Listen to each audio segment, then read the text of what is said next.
台湾来旅游，想要了解当地的风土民情，民宿是不错的选择。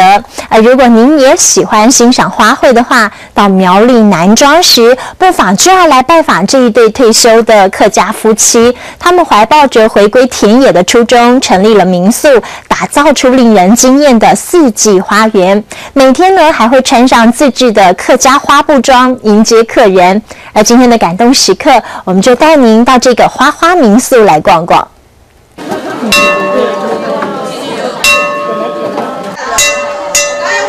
吃早餐喽！早餐用餐时间，身穿客家花布洋装的民宿老板娘亲切地招呼客人。来，里面请。餐厅里闹哄哄，这一天来了一群台北客人，住了一晚就印象深刻。还 OK 吗？都可以哈。谢谢。新鲜，有看到萤火虫，今天早上也有看到红花。这个野牡丹啊，这个是新的发蕾，这个就把它剪掉了。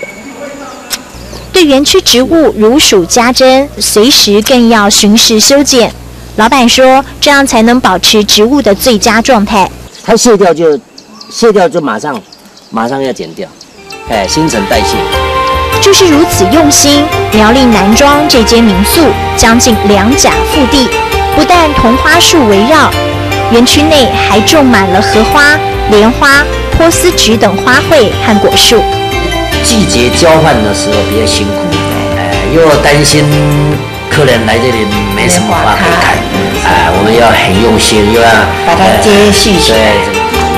很漂亮，有没？很漂亮。除了自然景观让人惊艳，老板娘的衣柜也很有特色，挂满自制的客家花布装，同样款式，多种颜色。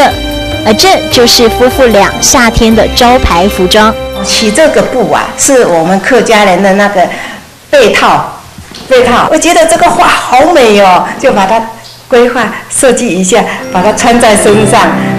泡莲花茶像莲花哈。一边泡着招牌莲花茶，老板一边话当年。当初退休时，原本只是想回归田野，无心插柳到开起了民宿来，一做就是8年，交到不少好朋友。他到傍晚的时候就拿着录音机到我们那个这个荷花池、莲花池旁边，他说我要录音。把它传真，要传回去给加拿大的父母亲听说。这里这么漂亮，有天籁的声音。凭着一股要做就要做好的信念，虽然辛苦，他们的民宿已经有口碑。客家人的好客精神在他们身上表露无遗。客家人的热情加入早餐里烹煮，油桐花的美丽种在花园里绽放。